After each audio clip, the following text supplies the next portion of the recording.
thank you so much for tuning into my channel today. Never mind my face, my shiny face.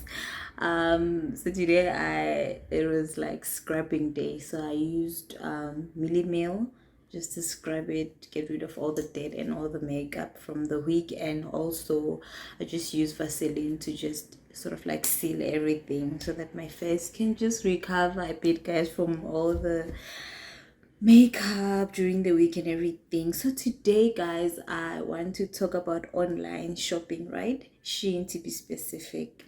So yeah, before we start, guys, please like and subscribe. So like there is an old saying that says too much of anything is toxic, right? If it becomes too much, if you drink too much alcohol, it becomes toxic. If you shop too much, in this instance online, it becomes toxic for your budget, right? Toxic for your future plans and toxic for your credit payment plans, right?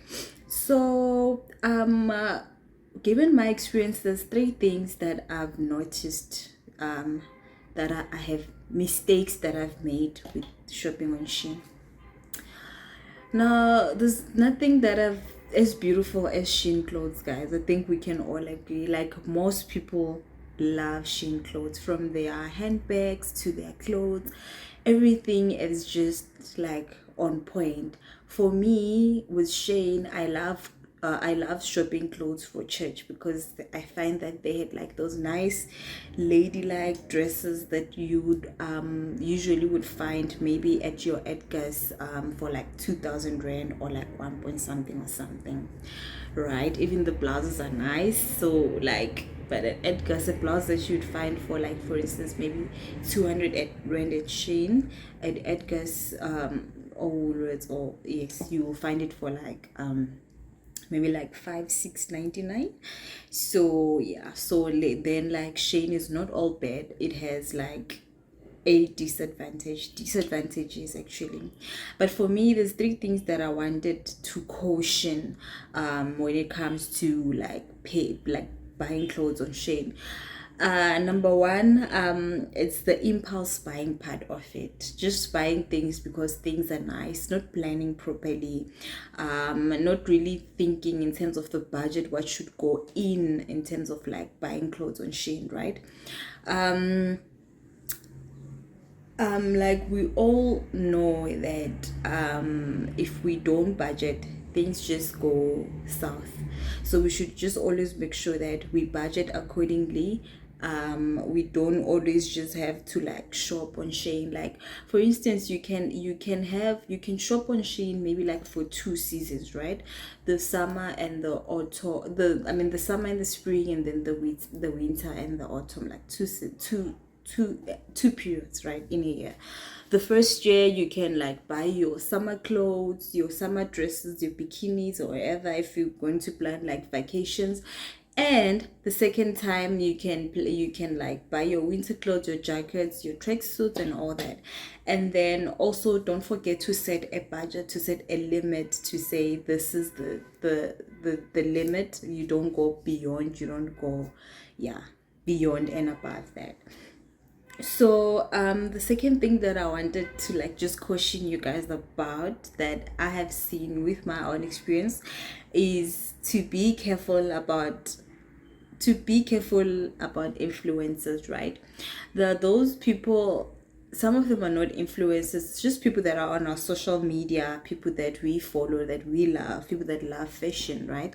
So we usually see them doing a Zara and SHEIN haul, some of them. And then I know, for instance, there's a lady that I follow, she does a lot of SHEIN hauls, and my she dresses very nicely. The color coordinations of her clothes are always on point, and she dresses like a lady, and I love the way she dresses. But most of the times I've come to find that when I check her when I follow the prompts under her post to say this is where she bought the clothes, it's usually SHEIN. And usually she has the most expensive taste on SHEIN. So it would be nice things, but it would be, they will be so expensive. Like for instance, there's this blouse that I really like that she posted from the other day, and it was like 289 rand, which is a lot for like a blouse. I mean, Shein has blouses for like 80 rand, 90 rand, and like with that, it's always that with her. Even the pants that she likes, like they're so expensive, like 400 rand or something. And I also think that it's the issue of, also maybe it's also the issue of the currency, given that she's in the United States. Perhaps in the United States, 400 rand, it's not a lot. So those are other things that we should take into cognizance before we try to mimic and follow trends that are paraded by our influencers, right? And also what I realized is that some of them, well, back in the day, I don't know about Thursdays because everyone now knows about Shein. They used to have like coupons, like if you use their coupons you get a discount and all that. So all those things, I just feel like it's a trap. Stick to your budget, stick to what you really came on Shein for, and like, yeah, shop and go, and always make sure that it's within the limitations of your budget. And yeah, the third and last thing that I wanted to share with you guys is that you should be careful of the psychology that is behind Shein in setting up thresholds, right? Like for instance, you say that if you shop for 1000 rand you get free shipping. If you shop for 600 rand these days on a weekend, you definitely are guaranteed free shipping. But let's take it back a few steps. What is your budget? Were you planning on shopping clothes for 1000 rand? Were you planning on shopping clothes for 2800 rand so that you can get for instance 30% off? Was that initially your plan?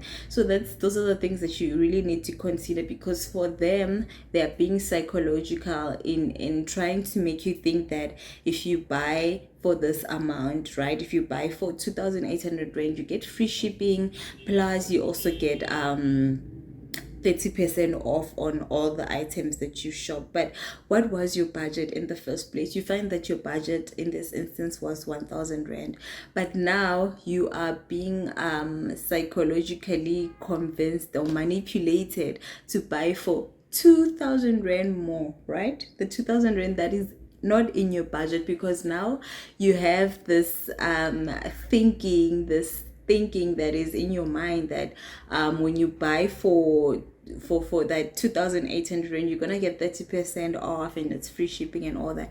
But then you don't see, rather, to say that you are being manipulated, in that you wanted to spend 1000 and now you're spending 2000 rand extra. So meaning that at the end of the day, it's not like you are the one who win, they are the ones who win, because at the end of the day they're trying to push their sales and like they'll do anything for their sales. So the fact that you are thinking that you won because you got 30% off, it's not. At the end of the day, you are out of your budget. So yeah, guys, those are just the 3 things that I wanted to caution you guys as you shop on Shein. Anyway, have nice shopping sprees if you are gonna have them, but I hope that you won't. I hope that you are going to have to be focused on paying off your debt and just basically living a debt free life. Thank you so much for watching. Please subscribe and